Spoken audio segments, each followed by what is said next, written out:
तो electric field अच्छे से समझ में आएगा। अब देखो कि यहाँ कुलॉम्स लॉ में जो अभी तक हम लोगों ने पढ़ा था, वो कुलॉम्स लॉ में क्या पढ़ा था भाई, कि दो चार्ज पार्टिकल रहेगा, एक प्लस Q1 और एक कोई दूसरा Q2। इस दोनों के बीच का सेंटर का डिस्टेंस अगर r रहे तो कुलॉम्स लॉ में हम लोग क्या जानते थे कि इस दोनों के बीच में रिपल्सन होगा, सेम चार्ज है तो रिपल्सन होगा, तो ये जिस फोर्स से रिपेल करेगा या अट्रैक्ट करेगा, उस फोर्स के बारे में क्या पढ़े कि ये फोर्स जो है वो directly proportional to product of charge होता है और inversely proportional to r square, दोनों के बीच के डिस्टेंस का स्क्वायर होता है। इतना चीज पढ़ लिए थे।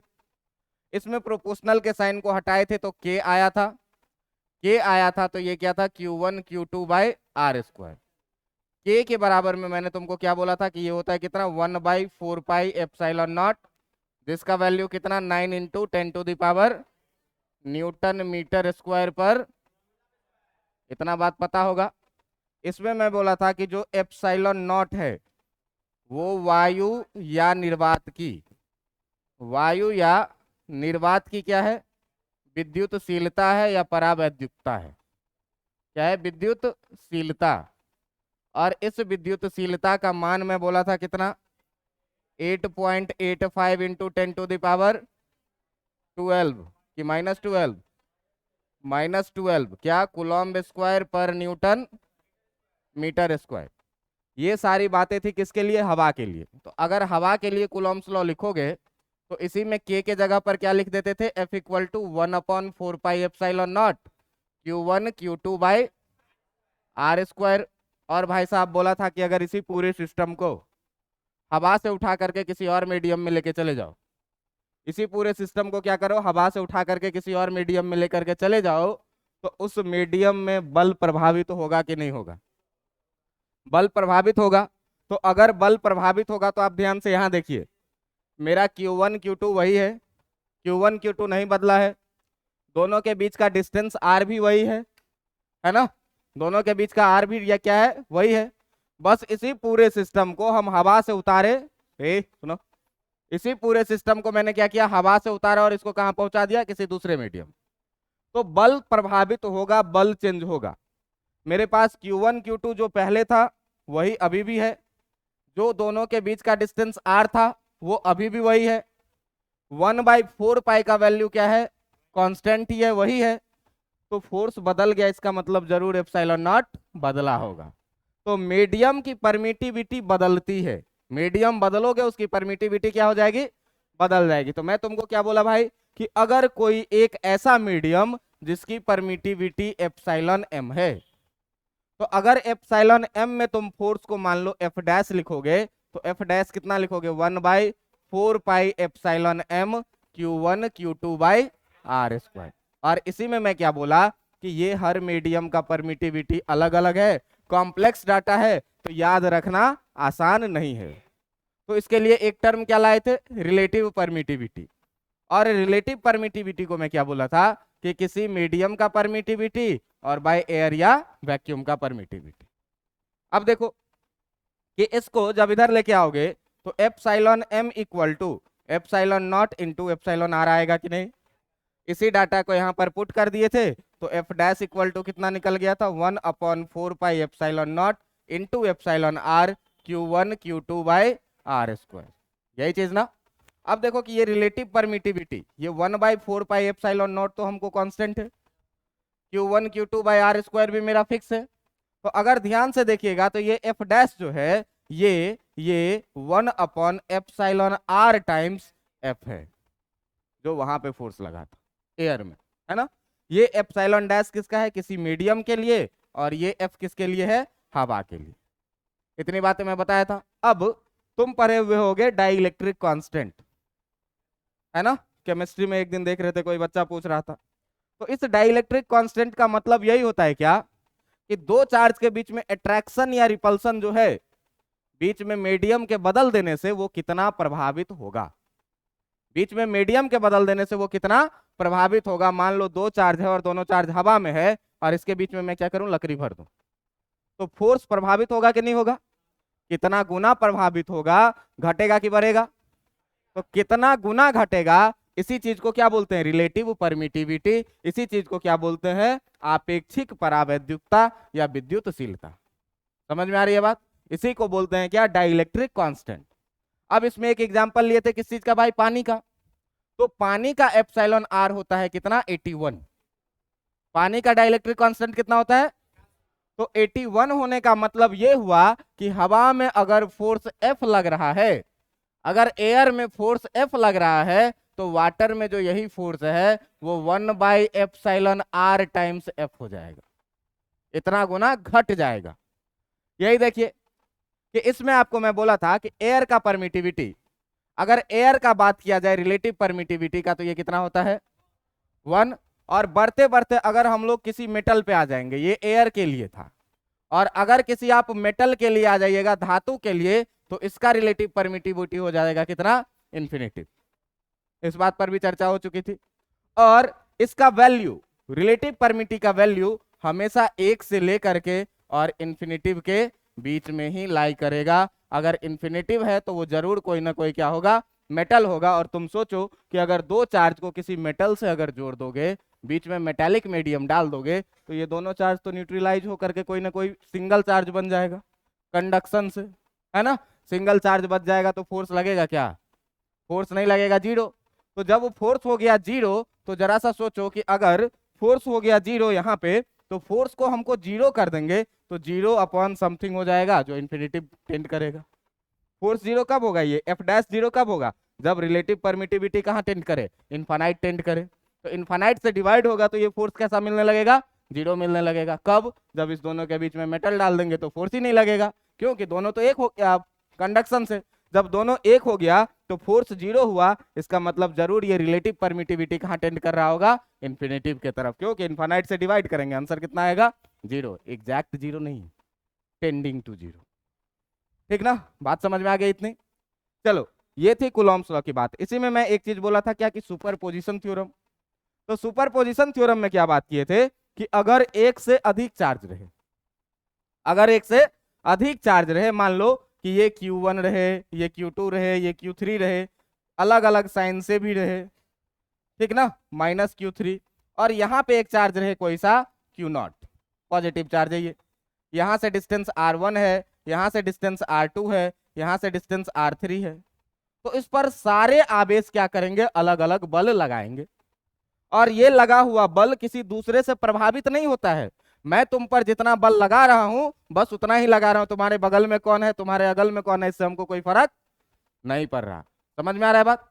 तो ये सुपरपोजिशन थ्योरम क्या कहता है कि जो नेट फोर्स होगा आपका, वो सारे इंडिविजुअल फोर्स का क्या होता है, वेक्टर सम, योग नहीं सदिश का योग, वेक्टर सम, जिस पर हम लोग पिछले दिन तक क्वेश्चन किए हैं। समझ में आ रहा है बात? आज का टॉपिक है आपका क्या, आज का टॉपिक है आपका इलेक्ट्रिक फील्ड, विद्युत क्षेत्र। आज का टॉपिक है क्या, इलेक्ट्रिक फील्ड। इलेक्ट्रिक फील्ड, अब देखो कि ये इलेक्ट्रिक फील्ड होता क्या चीज है, इसको बोलते हैं क्या, विद्युत क्षेत्र। अब देखो कि ये क्या चीज है, मान लो भाई, मान लो ऐसे, पहले समझते हैं फिर इसका डेफिनेशन लिख लेंगे। मान लीजिए कि एक चार्ज था आपके पास +Q, ठीक ना।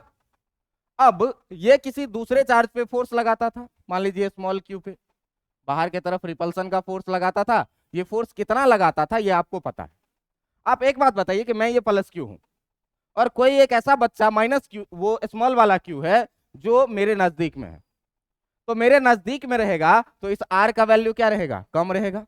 जितना नजदीक रहेगा R का वैल्यू क्या रहेगा, R का वैल्यू कम रहेगा। तो भाई साहब ये फोर्स जो है ये 1/4πε0 Q/r² जो है, जितना कम नंबर से डिवाइड करोगे फोर्स उतना अधिक मिलेगा। मिलेगा कि नहीं मिलेगा? अच्छा चलो, अब ये बच्चा धीरे धीरे मेरे से क्या हुआ, दूर जाना शुरू हुआ, दूर जाना शुरू हुआ। अब ये बच्चा जैसे जैसे दूर जाने लगेगा, तेरा R क्या होने लगेगा और F क्या होने लगेगा। अच्छा बता, तो जैसे जैसे ये दूर गया मेरे से, एक समय ऐसा आएगा कि नहीं कि भाई अब उस पर मेरा कोई फोर्स। तो ये मान ले कि ये चार्ज था, ये मैं था, और यहां से जाते जाते जाते जाते जाते यहाँ बच्चा बहुत दूर चला गया, कहाँ, इन्फिनिटिव पे। कभी भी इन्फिनिटिव का मतलब 7 समुंदर पार। हाँ, मैं तेरे पीछे पीछे है, नहीं समझना है। समझ में आ रहा है बात? कभी भी इन्फानाइट का मतलब जो है सो 7 समुंदर पार नहीं समझना। इन्फानाइट का मतलब हमेशा मैं बोला हूं कि पोजीशन के अकॉर्डिंग कोई भी अगर बड़ा डिस्टेंस है तो उसको क्या कंसीडर करेंगे। तो मान लो भाई यहां के बाद उस छोटे बच्चे पे मेरा कोई फोर्स नहीं लग रहा है, अब हम उस पर कोई प्रभाव अपना नहीं दिखा पा रहे। मान ले तू यहाँ है, तो यहाँ है तो मेरा मन करे तो मैं तुमको पीटूं, मेरा प्रभाव ज्यादा है कि नहीं आप पर, है ना ज्यादा। लेकिन यहाँ से आप अगर बाहर रोड पे चले जाएंगे तो मेरा प्रभाव कम हो जाएगा। हम देखेंगे कि आप उदंडता कर रहे हैं लेकिन फिर भी आपको कुछ, क्योंकि अपना भी सेफ्टी है, अपना भी जीवन है ना, नहीं बोलूंगा। तो भाई बात ऐसा है कि डिस्टेंस बढ़ा, प्रभाव क्या हुआ। अब तुम घर में चले गए तो, तुम घर में चले गए तो मेरा प्रभाव खत्म। अब तुम्हारे घर वालों का प्रभाव है, तो मेरा एक रीजन है जिस रीजन में मेरे से तुम प्रभावित रह सकते हो। मेरा एक क्षेत्र है जिस क्षेत्र में तुम हमसे प्रभावित। इसी तरह से कोई भी आवेश Q किसी निश्चित क्षेत्र में ही अपने चारों तरफ किसी दूसरे आवेश के आने से उस पर आकर्षण या प्रतिकर्षण बल अपने प्रकृति के हिसाब से आरोपित कर सकती। समझ में आ रहा है बात। तो यही जो तेरा क्षेत्र हो जाएगा, जिस क्षेत्र में ये आवेश बल लगा पाएगा, आकर्षण का या प्रतिकर्षण का। अगर ये पॉजिटिव है तो इधर से पॉजिटिव चार्ज को क्या करेगा, खींचेगा। और अगर ये पॉजिटिव है तो पॉजिटिव को खींचेगा। पॉजिटिव पॉजिटिव को क्या करेगा, रिपेल करेगा, बाहर भेजेगा। या अगर नेगेटिव है तो इसको क्या करेगा, कोई सर्टेन डिस्टेंस तक ही। डिस्टेंस जब बहुत ज्यादा हो जाएगा तो ये इस पर बल आरोपित। तो मान ले भाई ये चारों तरफ ऐसे इतना दूर में जो है, तो चारों तरफ यहां से चारों तरफ इतना दूर में जो है ये बल आरोपित कर पा रहा है। तो ये जो क्षेत्र है तुम्हारा, ये जो एरिया है तुम्हारा, इसी एरिया को क्या बोलेंगे। समझ में आ रहा है बात। अब देखो विद्युत क्षेत्र के लिए काम की बात ये कि तुम हमेशा अपने दिमाग में एक कॉन्सेप्ट रखोगे, जिस कॉन्सेप्ट का नाम है क्या, टेस्ट चार्ज। जिस कॉन्सेप्ट का नाम क्या है, टेस्ट चार्ज, जिसको बोलते हैं परीक्षण आवेश। जिसको क्या बोलते हैं, परीक्षण आवेश। तो देखो परीक्षण आवेश ध्यान में हमको नहीं रहता है, हम टेस्ट चार्ज हमेशा बोलेंगे, ये हमेशा ध्यान में रख लो। अब एक चीज देखो कि अगर अगर तुमको किसी भी पॉइंट पर बोले कि विद्युत क्षेत्र हमको निकालना है, तो इस टेस्ट चार्ज का मतलब तुम सीधे सीधे एक लाइन में याद रखना कि अत्यंत छोटा संभव धन आवेश, कि जितना छोटा से छोटा पॉसिबल हो सके उतना छोटा एक पॉजिटिव चार्ज ले लो, वो है क्या तुम्हारा टेस्ट चार्ज। ठीक है, टेस्ट चार्ज क्या है भाई, तो अ वेरी स्मॉल पॉसिबल, कि जो सबसे छोटा पॉसिबल हो, क्या, पॉजिटिव चार्ज।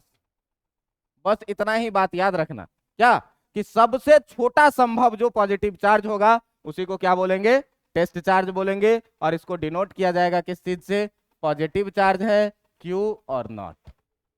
ये बहुत छोटा चार्ज होगा, नेगेटिव चार्ज नहीं, कैसा, पॉजिटिव चार्ज। टेस्ट करने के लिए हमेशा हम लोग कैसे चार्ज का यूज करेंगे, पॉजिटिव चार्ज का। इसको बहुत छोटा क्यों रखे, इसको बहुत छोटा क्यों रखे। तो एक बात बता भाई, अगर मैं सोर्स हूं, मैं कैपिटल क्यों हूं, तो तुम मेरे से छोटा हो इसीलिए मैं तुम पे हावी रहता हूं।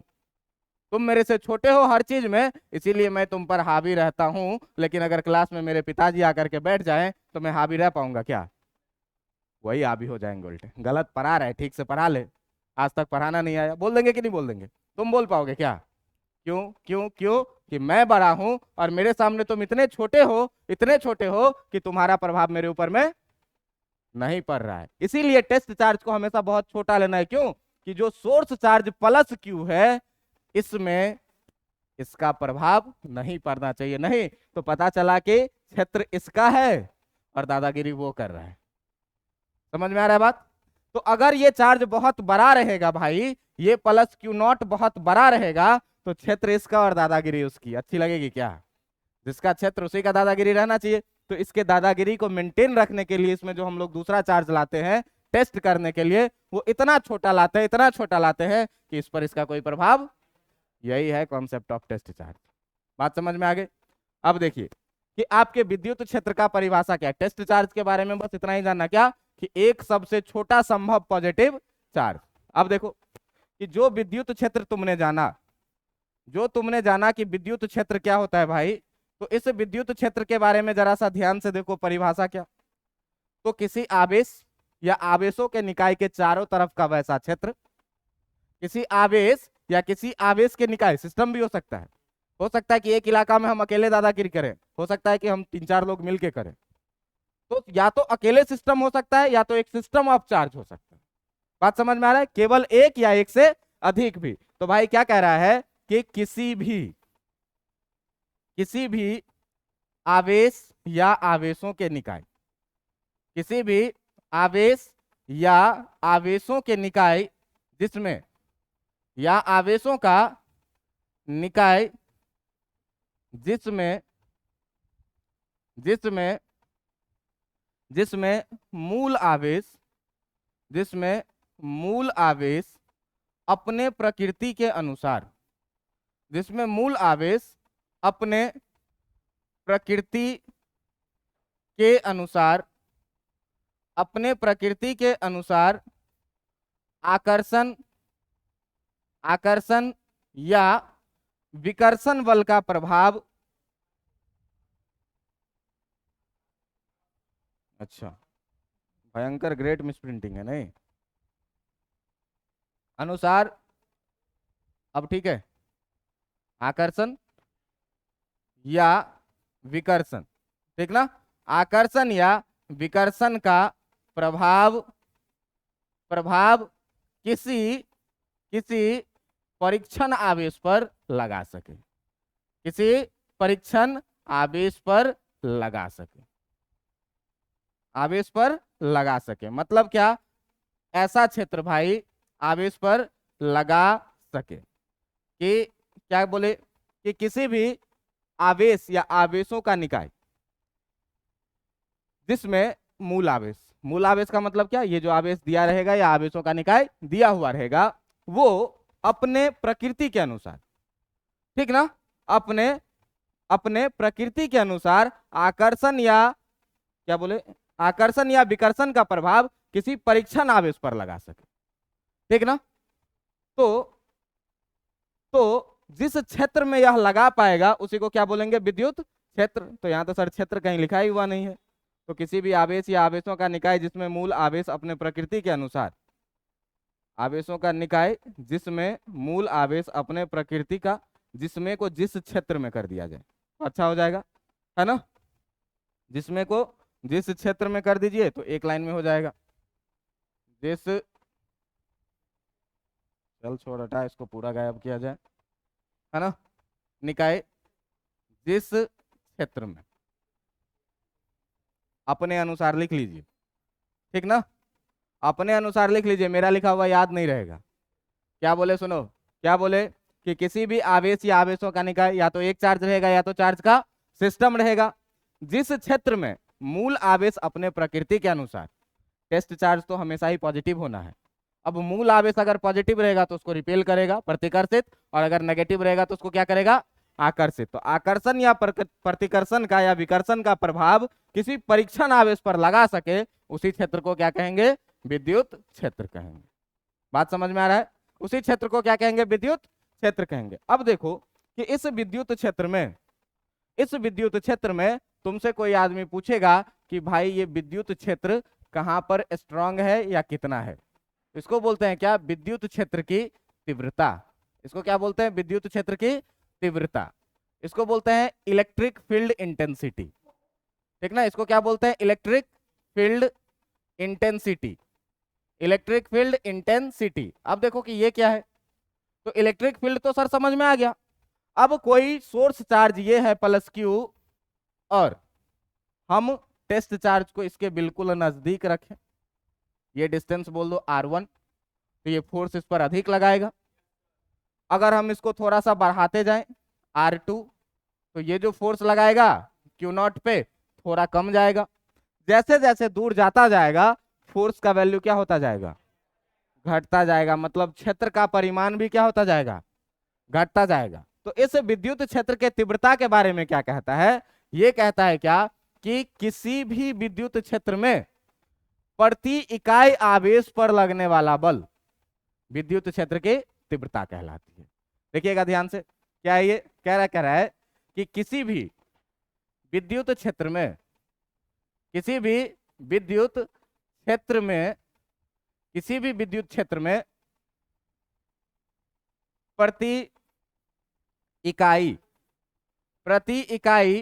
आवेश पर, प्रति इकाई आवेश पर लगने वाला बल, प्रति इकाई आवेश पर लगने वाला बल उस बिंदु की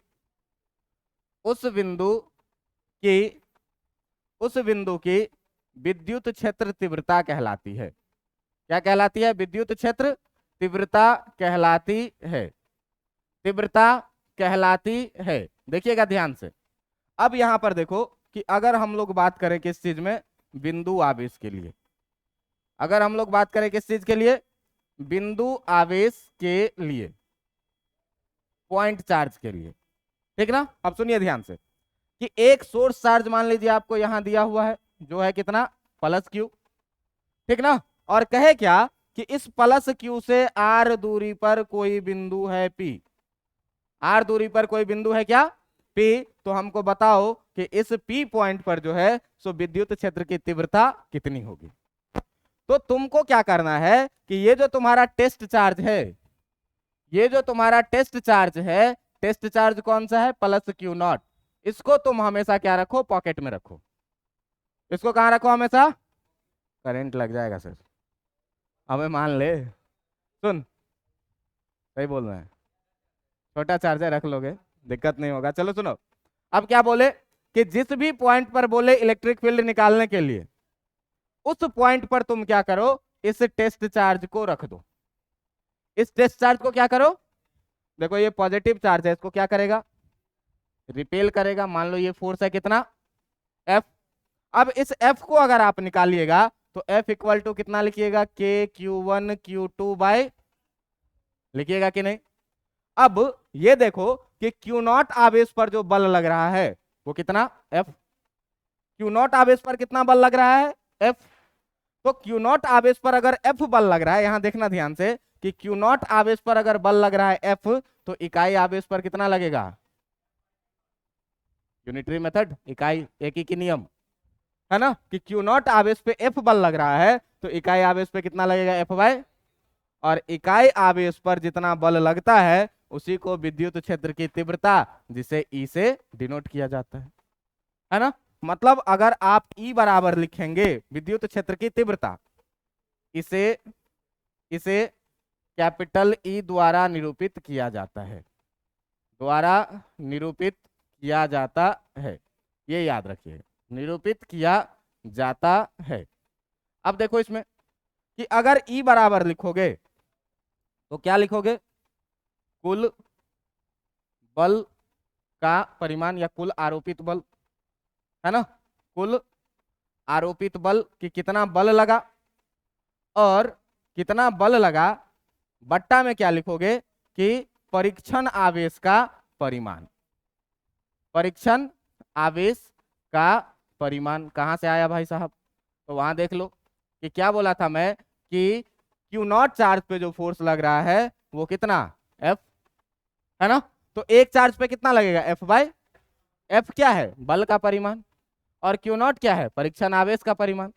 अब जरा सा ध्यान से देखो कि अगर इस चीज में E बराबर कुल आरोपित बल बाय Q0 मैंने लिखा है, तो आप बताइए कि E बराबर F बट्टा Q0 लिखेंगे कि नहीं लिखेंगे, विद्युत क्षेत्र की तीव्रता F बट्टा Q0 लिखेंगे कि नहीं लिखेंगे, लिखेंगे।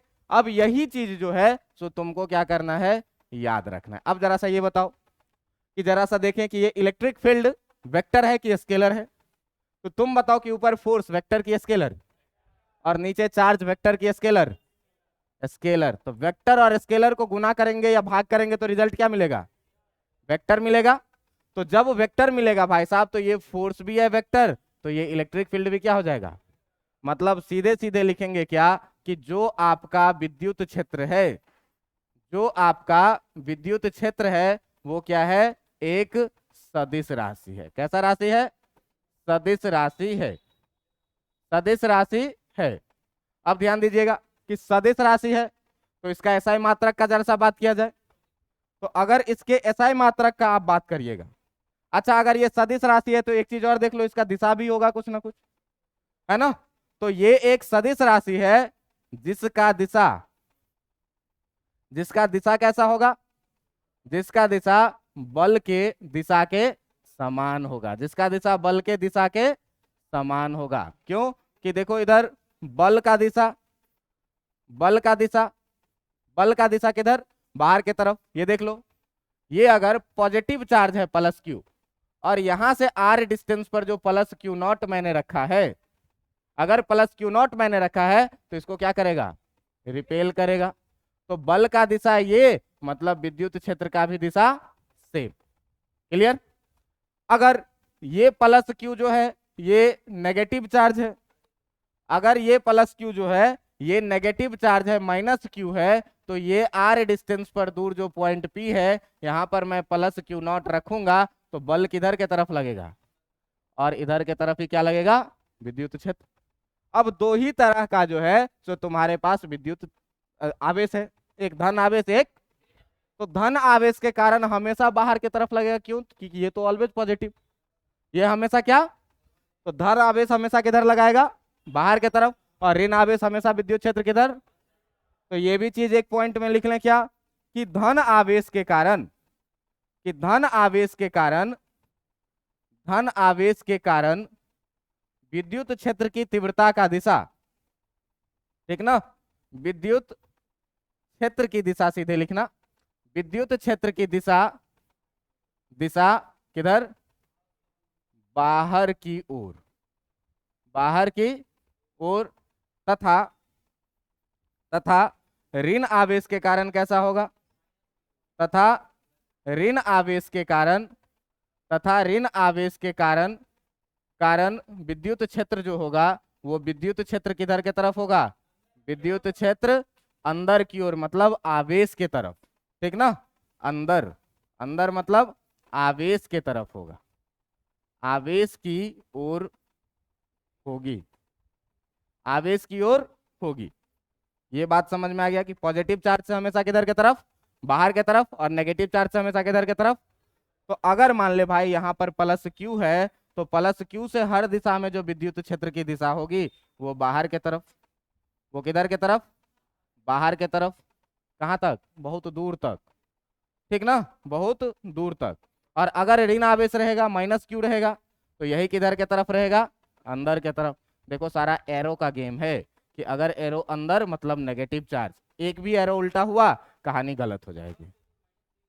हाँ, प्लस से हमेशा दूर के तरफ, बाहर के तरफ, और माइनस में हमेशा टुवार्ड्स द चार्ज, चार्ज के तरफ, ठीक ना। इतनी बातें समझ में आ गई क्या। देखो बात हो गई किसकी, कि ये एक वेक्टर क्वांटिटी है। अगर वेक्टर क्वांटिटी है तो इसका डायरेक्शन कैसा होगा, तो बल के दिशा में ही होगा। अब बल के दिशा में होगा तो पॉजिटिव चार्ज है तो पॉजिटिव को क्या करेगा, रिपेल करेगा, और नेगेटिव चार्ज है तो नेगेटिव को क्या करेगा, अट्रैक्ट करेगा। तो भाई साहब एक ही है कि या तो बल चार्ज से दूर जा रहा है, और या तो बल चार्ज के तरफ आ रहा है। तो अगर पॉजिटिव है तो दूर, बाहर की तरफ, और अगर नेगेटिव है तो, बहुत यूज में आएगा, हमेशा याद रखना कि पॉजिटिव चार्ज से हमेशा इलेक्ट्रिक फील्ड किधर जाएगा, निकलेगा बाहर की तरफ, और नेगेटिव चार्ज की तरफ आएगा, अंदर आएगा। समझ में आ रहा है इतनी बातें, इतना में कोई दिक्कत। तो वेक्टर स्केलर की बात होगी कि ये कैसी राशि है, सदिश राशि है, वेक्टर क्वांटिटी है, ठीक है। देखो अगला पॉइंट, कि क्या पढ़े हैं, कि ई बराबर पढ़े हैं क्या, एफ बाय क्यू नॉट, ये वेक्टर में, ये वेक्टर में। अगर एसआई यूनिट का बात करो दोस्त, तो फोर्स का यूनिट बताओ तो क्या होगा, और चार्ज का, बस यही हो गया एसआई यूनिट किस चीज का, विद्युत क्षेत्र का, है ना। तो आप अगला पॉइंट क्या लिखिएगा, अगला पॉइंट ये लिखिएगा कि विद्युत क्षेत्र की तीव्रता का, विद्युत क्षेत्र की तीव्रता का जो एसआई मात्रक होता है, तीव्रता का एसआई मात्रक, एसआई मात्रक क्या होता है, न्यूटन पर कूलम।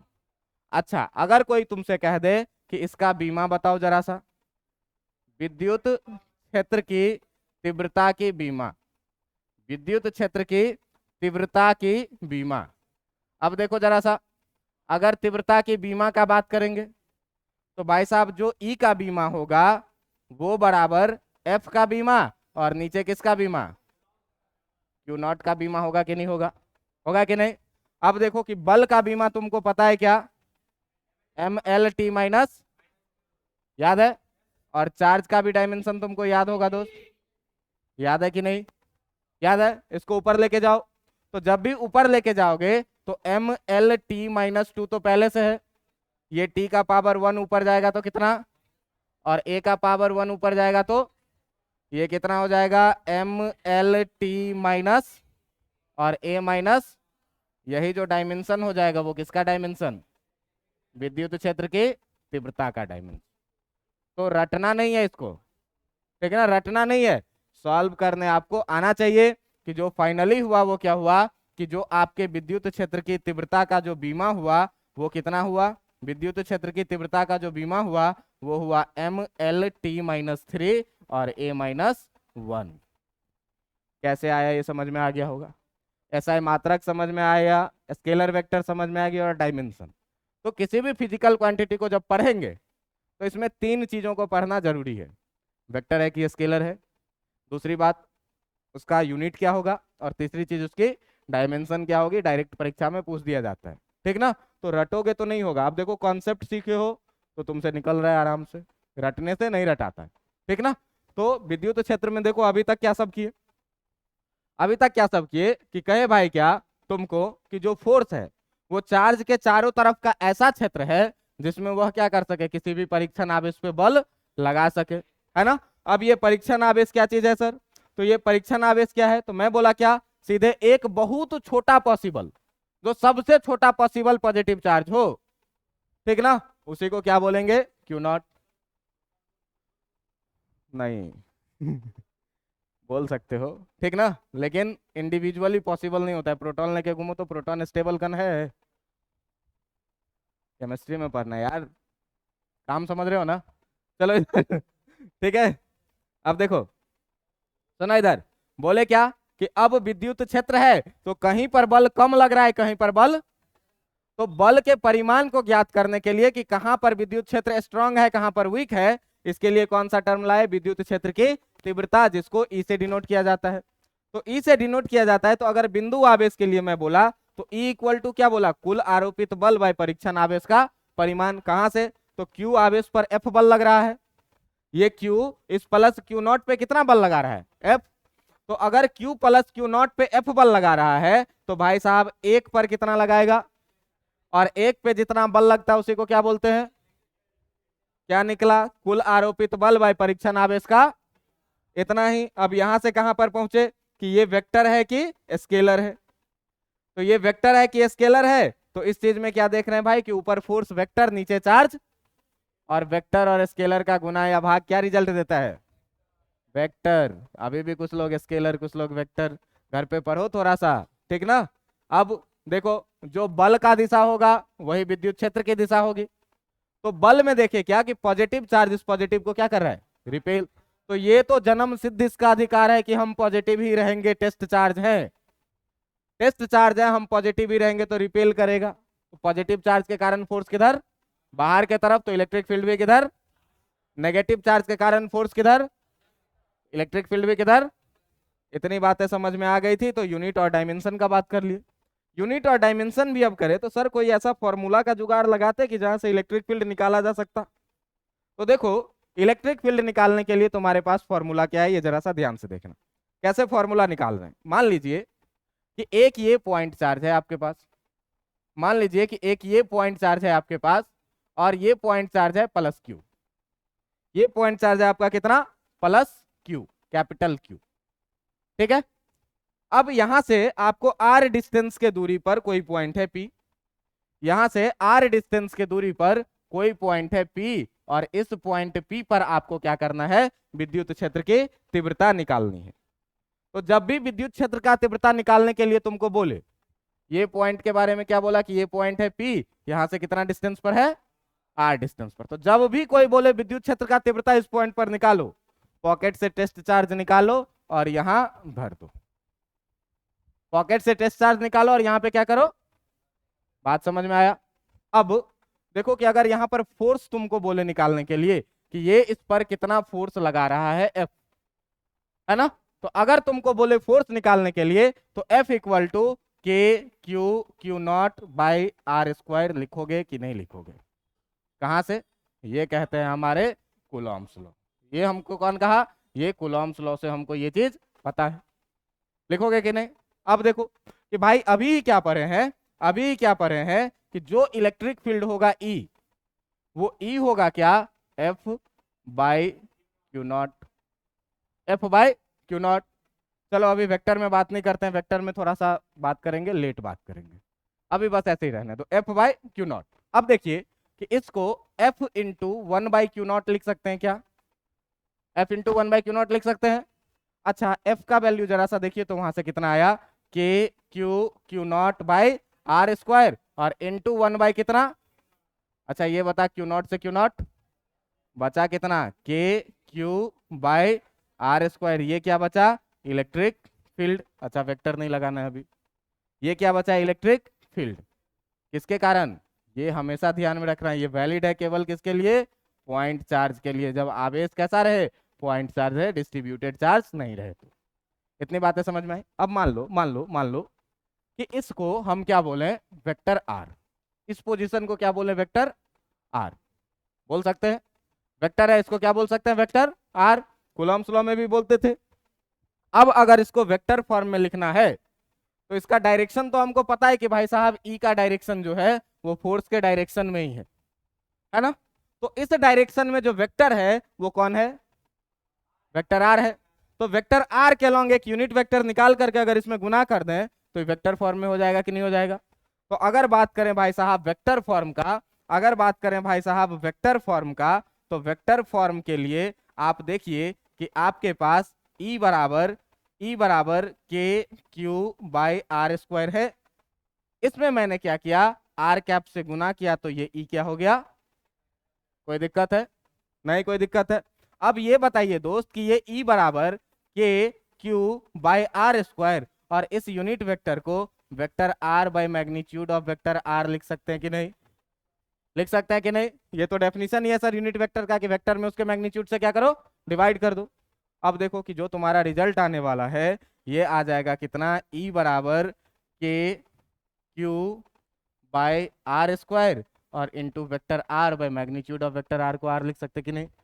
लिख सकते हैं। तो भाई साहब ई बराबर K q by r cube into vector r रहेगा कि नहीं रहेगा? यही हो गया क्या? Vector r. अब यहाँ पे एक चीज देखो कि अगर पॉजिटिव चार्ज है तो बाहर की तरफ और अगर नेगेटिव चार्ज है तो। अब यहां पर जो है तो तुमको क्यू को लेना है विथ साइन। विथ साइन क्यों लेना है सर? देखो वेक्टर आर तो मेरा फिक्स है, अगर ये चार्ज पॉजिटिव है तो ये पॉजिटिव है बाहर की तरफ, अगर ये चार्ज नेगेटिव होता तो यहां पर माइनस क्यू लेते और माइनस का मतलब वेक्टर में क्या होता है? Opposite direction. माइनस का मतलब वेक्टर में क्या होता है? Opposite direction. तो यहां पर क्यू आपको क्या लेना है? साइन के साथ। जब वेक्टर में बोले तो, अगर वेक्टर में नहीं बोले तो सीधे धर दो एकदम, कोई दिक्कत नहीं है, साइन नहीं रखना है। लेकिन अगर जब भी वेक्टर में बोले तो क्यू को किसके साथ लेना? साइन के साथ लेना। तो ये था किसके कारण? पॉइंट चार्ज के कारण हम लोगों ने कैसे इलेक्ट्रिक फील्ड इंटेंसिटी निकाला, कैसे विद्युत क्षेत्र की तीव्रता निकाला। विद्युत क्षेत्र की तीव्रता का मान ये है कि अगर मेरे क्षेत्र में तुम हो तो मेरा प्रभाव तुम पर है, तो ये प्रभाव कितना है? ये प्रभाव कितना है?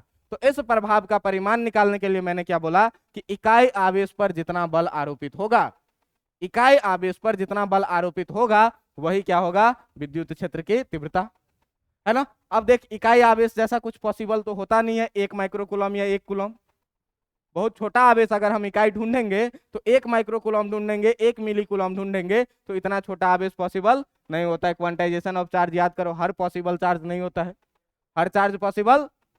तो हम सबसे छोटा पॉसिबल चार्ज ढूंढेंगे अपने पास, क्यों? कि सामने वाले को प्रभावित नहीं करना है।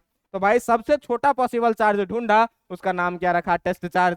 अब ये टेस्ट चार्ज हमेशा हमारे पास रहेगा, पास रहेगा। जहां भी बोलेगा इलेक्ट्रिक फील्ड निकालने के लिए, पॉकेट से निकालो, टेस्ट चार्ज को धर दो, फोर्स निकाल लो और फोर्स में फिर से क्या करो? उसी टेस्ट चार्ज से डिवाइड कर दो। देखो जो इलेक्ट्रिक फील्ड इंटेंसिटी आएगा उसमें टेस्ट चार्ज नाम का कोई चीज, समझ में आ रहा है बात? तो ये टेस्ट चार्ज मेरा मन हो तो 1 माइक्रोकूलम रखे, मेरा मन हो तो 100 माइक्रोकूलम रखे, लेकिन देखेंगे कि सामने वाला कैसा है। सामने वाला से बहुत छोटा रखेंगे। क्यों?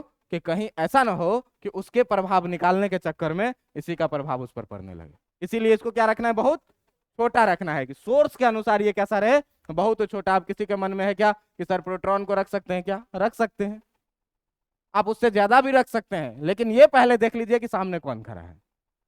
उससे बहुत छोटा रखना है क्योंकि इसका प्रभाव इस पर नहीं पड़े। और देखिए कि फॉर्मूला में Q0 नाम का कोई चीज है क्या? तो देखिए कूलॉम्स लॉ में से खाली Q1 के जगह Q2 जो है वो हट गया, तो ये बन गया क्या? Electric field. वेक्टर है कि स्केलर है? वेक्टर है। यूनिट क्या? न्यूटन पर। डायमेंशन क्या? mlt-3a-1। तो इतना चीज जो है आपका, ये था क्या? ये था क्या? इलेक्ट्रिक फील्ड इंटेंसिटी, विद्युत क्षेत्र की तीव्रता। अब तो सर ये अभी आप केवल एक चार्ज के लिए बताए हैं, ये तो केवल आप एक चार्ज के लिए बताए हैं। अगर एक से अधिक चार्ज रहे तो एक से अधिक चार्ज रहे तो तुमको याद होगा क्या? Superposition theorem. याद है ना? क्या? Superposition theorem. ये सुपरपोजिशन थ्योरम को क्या बोलते हैं हिंदी में? अध्यारोपण का सिद्धांत, सुपरपोजिशन थ्योरम। अब सुपरपोजिशन थ्योरम के बारे में पहले ही बोला था क्या कि एक कॉन्सेप्ट है, अध्यारोपण का सिद्धांत है। ये सिद्धांत क्या कहता है कि भाई साहब, अगर आपके पास, सुनिए, अगर आपके पास एक से ज्यादा आवेश मौजूद है, ये एक आवेश, ठीक ना, यहाँ पे ये दूसरा आवेश, यहाँ पे ये तीसरा आवेश, यहाँ पे ये चौथा आवेश, अगर एक से अधिक आवेश है और आपको कह रहा है क्या कि यहाँ कोई बिंदु एक है P, यहाँ कोई एक बिंदु है P, तो इस P पर बताइए कि विद्युत क्षेत्र की तीव्रता आप कैसे निकालेंगे?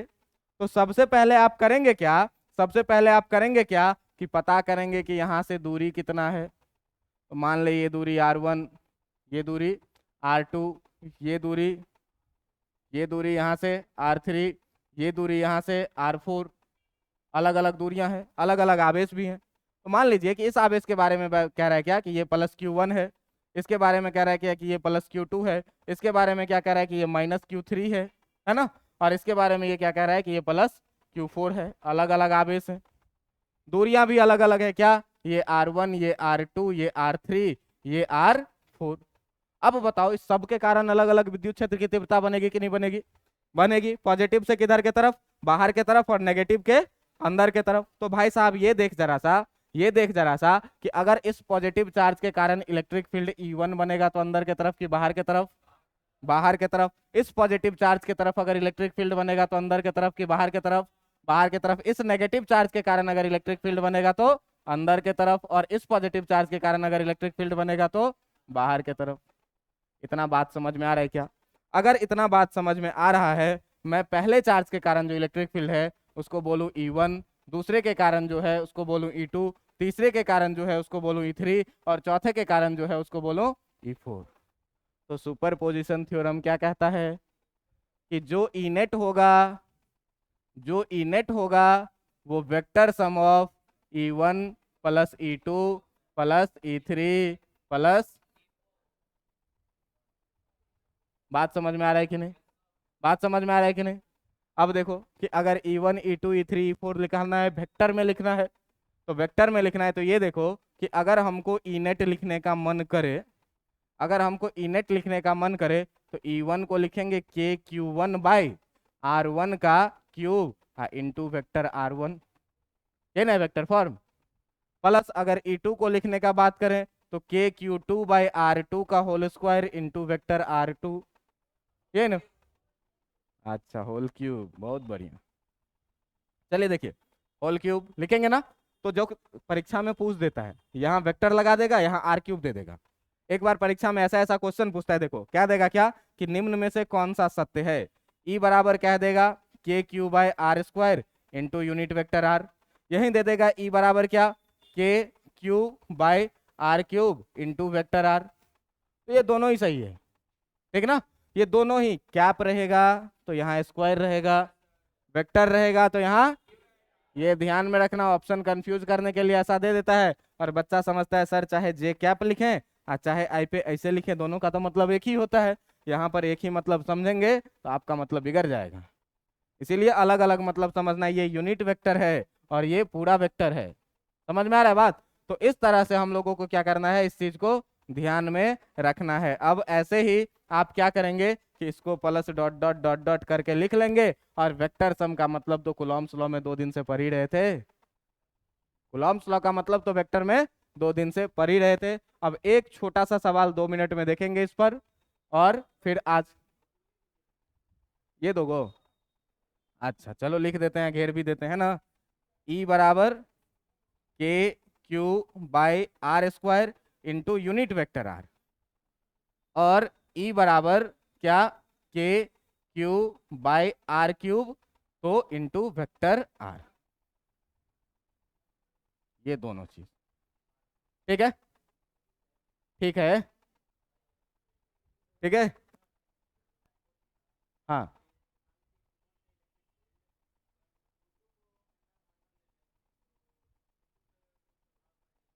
अंदर ले ले मतलब ये एक प्रॉपर्टी ये है। मैं तुमको क्या बोला कि अगर मैं हूं तो मेरे अगल बगल में कौन है उससे हमको कोई फर्क, हम सब मिल करके इस पर काम कर रहे हैं। अब इस दोनों के बारे में नहीं डिस्कस करेंगे। बहुत लड़का पूछ रहा था क्या सर कि ये दोनों भी तो एक दूसरे को खींचेगा। हाँ भाई खींचना चाहेगा, लेकिन इसको कील ठोक के ना फिक्स कर दिए हैं। कोई मतलब नहीं है इस दोनों के एक दूसरे से, है ना। ये एक समाज है, और समाज अपने में नहीं लड़ेगा, बाहर वाले से लड़ेगा। ऐसे याद रखिए कि अगल बगल वाले से कोई फर्क नहीं पड़ता। जो गिवन है वो फिक्स पोजीशन पे है, वो बदलेगा नहीं। ये तो बड़ी खतरनाक सा डायनामिक्स हो जाएगा अगर ऐसा होने लगे तो। नहीं समझ में आ रहा है, ये बदलता नहीं है। जो बाहर जहां पर हम लोग काम कर रहे हैं वहां पर इस सारे के प्रभाव को देखना है। इसके कारण ये कितना प्रभावित होगा इससे हमको कोई मतलब नहीं होना चाहिए। इस सब के प्रभावित होने का मतलब हमको नहीं होना चाहिए। हमको देखना है कि यहाँ पे कितना प्रभाव पड़ रहा है। क्लियर है। चलिए एक क्वेश्चन आप लोग बना करके दिखाइए। एक क्वेश्चन बना करके ये दिखाइए कि 2 पॉइंट चार्ज है, 2 पॉइंट चार्ज है, एक ये और एक ये। इस दोनों पॉइंट चार्ज के बीच का जो डिस्टेंस है वो डिस्टेंस दिया हुआ है आपको। ये डिस्टेंस आपको दिया हुआ है कितना, मान लीजिए कुछ भी 2 सेंटीमीटर या 2 मीटर मान ले, एसआई यूनिट में। इस चार्ज के बारे में दिया हुआ है, ये है 1 माइक्रो कूलम प्लस में, और ये है +3 माइक्रो कूलम। ठीक है। तो आपको कह रहा है क्या, आपको क्या कह रहा है कि दोनों आवेशों को जोड़ने वाली रेखा के मध्य बिंदु पर, दोनों आवेशों को जोड़ने वाली, दोनों आवेशों को जोड़ने वाली, दोनों आवेशों को जोड़ने वाली रेखा के, जोड़ने वाली रेखा के मध्य बिंदु पर ई का मान ज्ञात करें। ई का मान मतलब विद्युत क्षेत्र की तीव्रता ज्ञात करें। आपको याद हो पॉइंट चार्ज के लिए ई बराबर कितना लिखते थे, K q by r square. Direction अगर पॉजिटिव तो बाहर के तरफ, डायरेक्शन अगर नेगेटिव तो, इतना पता है कि नहीं पता है। मान ले भाई मान ले। क्या मान लो सर, मानता तो बहुत कुछ, ऐसा कुछ होता कहाँ है। चलो कोई क्राइम नहीं कर रहे हैं, चिल्ला रहे हैं। देखो दोनों के बीच में निकालना है, ये कितना डिस्टेंस था 2 मीटर। तो ठीक बीच में निकालना है, मान ले ये वाला पॉइंट पी। अब ये पॉइंट पी यहाँ से यहाँ कितना हो जाएगा, और यहाँ से यहाँ भी कितना हो जाएगा। अच्छा देख, इसको मान ले पहला चार्ज और इसको मान ले दूसरा चार्ज। पहला चार्ज के कारण इलेक्ट्रिक फील्ड E1 होगा, किधर के तरफ, बाहर के तरफ। बाहर इधर के इधर, बाहर इधर, ये हो गया क्या E1। और दूसरा चार्ज पॉजिटिव है, इसके कारण E2 होगा इधर के तरफ कि इधर के तरफ, इधर के तरफ। ये हो गया क्या E2। दोनों अपोजिट डायरेक्शन में है, E1 E2 निकलेगा कि नहीं, तो E1 निकलेगा कितना, के क्यू के जगह कितना 1 माइक्रो कूलम मतलब 10⁻⁻6 कूलम। अब बाय आर स्क्वायर का मतलब 1 का स्क्वायर। E2 अगर निकालोगे तो के 3 माइक्रो कूलम मतलब 3 × 10⁻⁻6 बटा 1 का स्क्वायर, है ना। अब इस दोनों में से क्या करना है भाई, E1 बड़ा कि E2 बड़ा, E2 बड़ा, 3 से गुना हुआ है। तो जो ई नेट लिखेगा वो अपोजिट डायरेक्शन में, सीधे देख ले कितना लिखेगा, E2 माइनस E1। E2 कितना, के 10⁻³ 3k इंटू 10 का पावर -6/1 का स्क्वायर और -k इंटू 10 का पावर -6। इसको जब सॉल्व करोगे तो 2k 10 का पावर -6 यानी 2 गुने 9 गुने 10 का पावर 9 गुने 10 का पावर -6 न्यूटन पर। समझ में आया कि नहीं? समझ में आया कि नहीं आया? समझ में आया? अच्छा। अच्छा, होमवर्क में क्या है? तो होमवर्क में है क्या, यही एक सिस्टम है, यही एक सिस्टम है और इस सिस्टम में चार्ज जो है वो चार्ज है कुछ, इस दोनों के बीच का डिस्टेंस ऐसे ही दिया हुआ है 2 सेंटीमीटर। इस पे दिया हुआ है +5 माइक्रोकूलम और इस पे दिया हुआ है -3 माइक्रोकूलम। ठीक ना? क्वेश्चन वही है, बीच में है कोई पॉइंट P 1 मीटर और ये भी कितना 1 मीटर। तो तुमको निकालना है E@P क्या होगा। क्या हुआ? 2 सेंटीमीटर लिखा हुआ है। अच्छा, सेंटीमीटर कर दें इसको, ये बोल रहे हो? अब ठीक है। हाँ, बीच में निकालना है 2 सेंटीमीटर डिस्टेंस है, इसको घर से करके आना और कूलॉम्स लॉ का जितना भी क्वेश्चन करवा दिया है उतना करके आना, इसमें बहुत मदद मिलने वाली है। ठीक है, चलिए मिलते हैं अगले दिन।